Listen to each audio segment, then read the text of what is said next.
S ಸರ, ಎಲ್ಲರಿಗೂ ನಮಸ್ಕಾರ. ನಾವೊಂದು ಇಲ್ಲಿ ಮೊಟ್ಟೆಬೆನ್ನೂರು ಹತ್ತತ್ರ ಇದ್ದೀವಿ, ಬ್ಯಾಡಗಿ ತಾಲೂಕು. ಸರ್ ನಮಸ್ಕಾರ ಸರ. ನಮಸ್ಕಾರ ಸರ್. ಎಸ್, ತಮ್ಮ ಹೆಸರು ಸರ? ಶಂಕರಪ್ಪ ಬಸವರಾಜಪ್ಪ. ಶಂಕರಪ್ಪ ಸರ್ ಅಂತೇಳಿ ಇಲ್ಲಿ ಬ್ಯಾಡಗಿ ಮೊಟ್ಟೆಬೆನ್ನೂರು ಭಾಗದ ರೈತರ ಸರ್. ಬೆಳಗ್ಗೆ ಒಂದು 20 ದಿನದ ಹಿಂದೆ ಬಂದಿದ್ವಲ್ಲ ಸರ್ ನಾವು. ಹ್ಞೂ ಸರ್. ನಮ್ಮ ಸಂಗಮೇಶ್ವರ್ ಬಂದು 20 ದಿನದ ಹಿಂದೆ ಈ ರೇಷ್ಮೆಗೆ ಬೆಳೆ ಕೊಟ್ಟಿದ್ರೆ, ಇದು ಮೊನ್ನೆ ಕೊಟ್ಟಾಗ ಹೇಗೆಲ್ಲ ಇತ್ತು ಸರ್ ಇದು ರೇಷ್ಮೆ? ನಮ್ಮನೆ ಸಾಲ್ಟ್ ಇದ್ದಂಗೆ ಸರ್. ಸಣ್ಣ ಹಣ್ಣು ಆಗತ್ರಿ, ಅಲ್ಲಿ ರೋಗ ಹೊಡೆದತ್ರಿ. ಎಷ್ಟು ದಿನದ ಬೆಳೆ ಇದೆ ಸರ್ ಈಗ? ಸರ್ 22 ದಿವಸ ಬೆಳೆ ರೀ. 22 ದಿವಸದ ಬೆಳೆ ಐತೆ ಸರ. ಗಡ್ಡಿ ನೋಡ್ಬೋದು, ತಳಗಿಂದನೂ ಐತೆ ಸರ್ ಇದು, ಹೌದ್ರಾ? ಎಸ್, ಲೀಡರ್ಸ್ ನೋಡ್ಬೋದು. ರೇಷ್ಮೆ ಅಂದ ಬಳಕ ಏನಿರ್ತೈತಿ, ಮೊಣಕಾಲು ಮಟ್ಟ ಗಡ್ಡಿ ಇರ್ತೈತಿ, ಅದ್ರ ಮೇಲೆ ಬೆಳೆ ಇರ್ತೈತಿ. ಬಟ್ ಇವತ್ತು ತಲೆ ಮಠ, ತಲೆ ಮ್ಯಾಗ ಒಂದೊಂದು ಮಳ ಏನಪ್ಪ ಅಂದ್ರೆ ಬೆಳೆ ಐತಿ. ಪೂರ ತಳದಾಗಿಂದನೂ ಬಂದೈತಿ ಸರ್ ಇದು.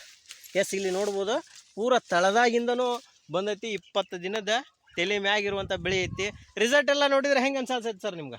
ನಮಗೆ ಚಲೋ ಅನ್ಸಿ ಸರ್. ನಿಮ್ಮ ಮನಸ್ಫೂರ್ತಿಯಾಗಿ ಖುಷಿ ಆಗುತ್ತೆ ಅಂತಾರೆ? ಗೊಬ್ಬರ ಹಾಕೋದಕ್ಕಿಂತ ಈ ಗೊಬ್ಬರ ಹಾಕಿದಾಗ ನಮ್ಮ ಸರ್ವಸ್ರಿ ಗೊಬ್ಬರ ಇಳುವರಿ ಮಾಡಿದ್ದು ಭಾಳ ಉತ್ತಮ ಆಗಿದೆ. ಮೊನ್ನೆ ಅಚಗಡೆ ಪ್ಲಾಟ್ ಕಟಾವ್ ಏನು ಮಾಡಿದ್ನಲ್ಲ ಸರ್, ಇಟಿಟ ಸೊಪ್ಪು ಹಾಕಿದ್ ಸರ್, ಸರ್ಕಾರಿ ಗೊಬ್ಬರ ಹಾಕಿದ್ ಸರ್. ಒಟ್ಟು ನಿಮಗೆ ಮನಸ್ಫೂರ್ತಿ ಬಂದಲ್ಲ? ಈ ನಿಮ್ ಗೊಬ್ಬರ ಹಾಕಿದ್ದೆ ಸರ್ ಈ ಬೆಳೆ ಬಂದ ಸರ್. ಖರ್ಚು ಜಾಸ್ತಿ ಬಂದೈತೆ ಸರ್, ಏನು ಕಮ್ಮಿ ಬಂದೈತೆ? ಕಡಿಮೆ ಬಂದ ಸರ್. ಕಡಿಮೆ ಬಂದೈತಲ್ಲ? ನೀರ ಕಡಿಮೆ ಇಡದೈತ್ರಿ, 2 ಸಲ ನೀರು ಹಸಿರಿ ಸರ್.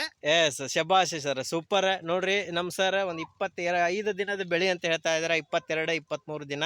ಇವತ್ತ ತಳಗಡೆಯಿಂದ ತಲೆ ಮ್ಯಾಗ ಹೋಗೈತಿ. ತಲೆ ಮ್ಯಾಗ ಒಟ್ಟು ಒಂದು ಮಳ ರೇಷ್ಮೆ ಆಗೈತಿ. ಬಟ್ ಎಲ್ಲರೂ ಇಲ್ಲಿ ನೋಡ್ಬೋದು ಇವತ್ತು ಯಾವ ರೀತಿ ಒಂದು ಬೆಳೆ ಬಂದಿದೆ ಅಂತೇಳಿ. ತಲೆ ಮ್ಯಾಗ ಒಂದೊಂದು ಮಳ ಕೂಡ ಬೆಳೆ ಬಂದಿದೆ. ಒಂದು ಒಳ್ಳೆ ರಿಸಲ್ಟ್ ಬಂದಿದೆ ಸರ್. ಈ ರಿಸಲ್ಟ್ನ ಎಲ್ಲ ರೈತರಿಗೆ ಹೇಳಕ್ ಖುಷಿ ಪಡ್ತೀರಲ್ಲ? ಪಡ್ತೇನೆ ಸರ್. ಕಮ್ಮಿ ಖರ್ಚು ಒಳಗೆ ಹೆಚ್ಚಿನ ಇಳುವರಿ. ನಮ್ಮಲ್ಲಿ ರೇಷ್ಮೆ ಕುಡಿ ತಿನ್ನಕತ್ತ ಹುಳುಗಳು ಹಂಗ ರೇಷ್ಮೆ ಕಟ್ರ ಬಿದ್ದು ಹೊಂಟಾವ ಸರ್. ಹೌದಲ್ರಿ? ಬಟ್ ಇವತ್ತೊಂದು ತುಂಬಾ ಖುಷಿ ಆಗತ್ತೆ ಸರ್. ಇವತ್ತು ತಲೆ ಮ್ಯಾಗ 20-25 ದಿನದ ಬೆಳೆ ಅಂದ್ರೆ ಇವತ್ತು ಯಾರು ರೈತರು ನಮ್ಮಂಗಲ್ಲ ಅಂತ ಒಂದು ಒಳ್ಳೆ ರಿಸಲ್ಟ್ ಕೊಟ್ಟೈತಿ. ಈ ರಿಸಲ್ಟನ್ನು 4 ಜನಕ್ಕೆ ಮನಸ್ಫೂರ್ತಿಯಾಗಿ ಹೇಳಕ್ ಇಷ್ಟಪಡ್ತಿರಲ್ಲ? ಎಸ್, ಹಾಗಿದ್ರೆ ಎಲ್ಲ ರೈತರು ಈ ಪ್ರಾಡಕ್ಟನ್ನು ಯೂಸ್ ಮಾಡ್ರಿ. ಕಮ್ಮಿ ಖರ್ಚೊಳಗೆ ಈ ರೀತಿ ಒಳ್ಳೆ ರಿಸಲ್ಟನ್ನು ತಗೋರಿ. ಯಾವುದು ಸೈಡ್ ಎಫೆಕ್ಟ್ ಇಲ್ಲ, ತೊಂದರೆ ಇಲ್ಲ.